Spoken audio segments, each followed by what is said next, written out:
patrons here from? Yeah, just arrived. Well, from Germany, the long Germany? way, but from the Sunshine Coast today, so not that far. We tidy the strap up. Yeah. Some Velcro on. Tidy this other strap up. And that'll secure this forward.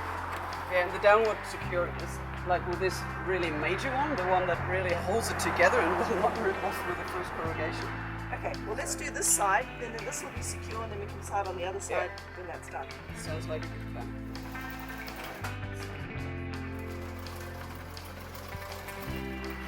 So it goes on this way.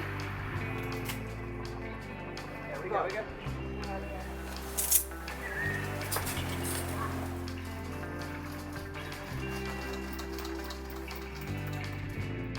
So Kat, you've been here in Australia 3 months. Tell us, what's the nicest place you've been to so far?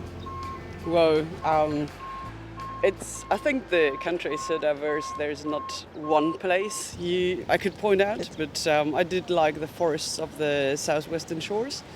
So the southwestern coast, I did really like that. But I as well really loved the center, like the outback, the desert. The desert, yeah. Yeah, that was beautiful as well. Then you've got the rainforests in the northeastern part, which, well, I found them beautiful, but they were quite hard on me because of the humidity. All right. So I think I prefer the little bit drier places, not so humid places. What about the wildlife? Have you seen most of the animals, the kangaroos and? I'm still missing the koalas. I've been fine so far. I've been seeing kangaroos and emus and some thorny devils and some. Oh yeah, frill-neck lizard. Have you seen that? Yes, but not alive. Unfortunately, it was not alive, and it was stinking. Not so frilly. Yeah. Okay. Some of the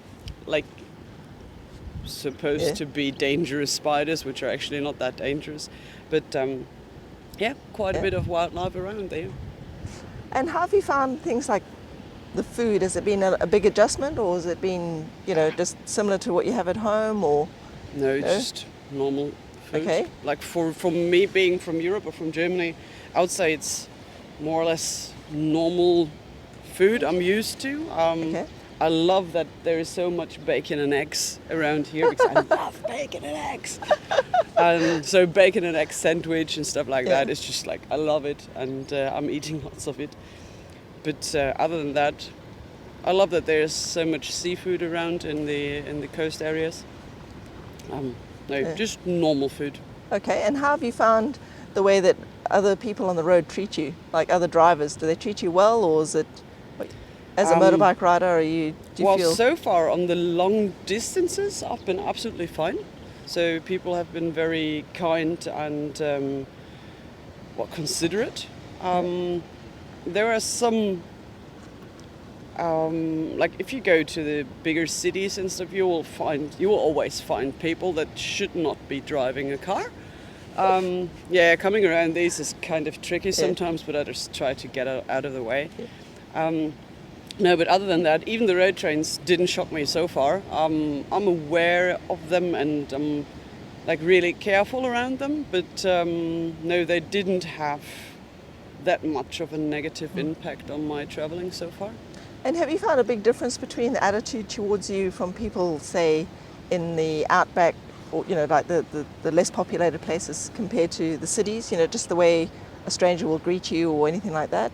Or? Well, the more you get to the outback, the more welcoming I think people will be, because it's just not usual for them to have so many people out there. So whoever makes his way into the center is welcomed with pretty much of hospitality, I would say. Yeah. So the other day when I got to Brisbane, nobody really notices you. Yeah. You're running around in your motorcycle gear, having the bike fully loaded somewhere.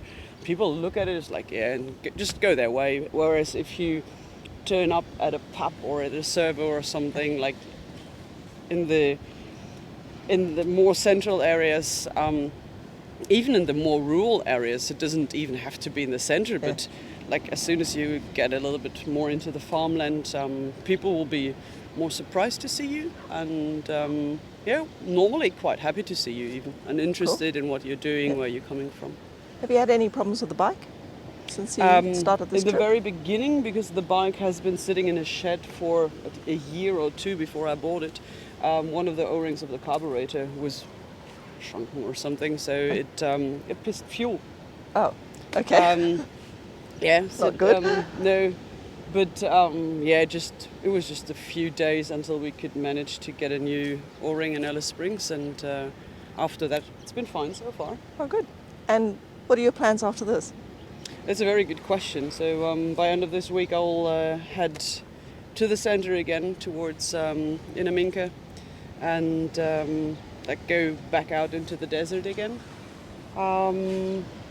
Well, after that, I'll probably stay on the eastern side of the Stewart Highway, and if there's enough time, I will find some work on a station. I would love to do that. Oh yeah, And that'll be good. from there, I will head north to my mate Brian's place in near Cairns to prepare my bike and leave my bike there when I'm going home for a month. That sounds really great. Yeah. Well, hope you have good travels. Thank you very much. Thank you. Kat's heading off to prep for her trip to the Simpson. Wow. Not exactly, but yeah, somewhere in that direction. Yeah, it could be Inaminka or somewhere like that. Inaminka sounds like a good place to go, doesn't it? So, yeah. And she's rocking her new tinted goggles, freshly acquired. For the trip, yep. The Dragon goggle. The cheapest one I could find. That's the only reason I bought them. And they'll fit into my helmet.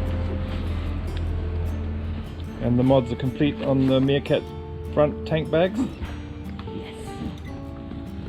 And the DR's heading off on yet another trip.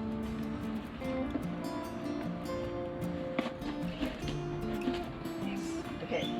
There's a little container in there of You're just amazing, aren't you? Can I get some soup? I would really love to have some soup. Damn it, you should have said so earlier. Phone me up and give me Yeah. then I'll have some soup ready. Sylvia, I need soup!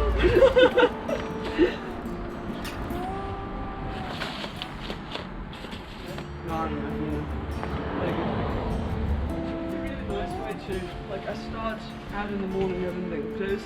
After a while I just open them. Yeah. And if that doesn't help anymore, I get rid of the pullover, closing all the vents again, and then do all the stuff again, like riding further on.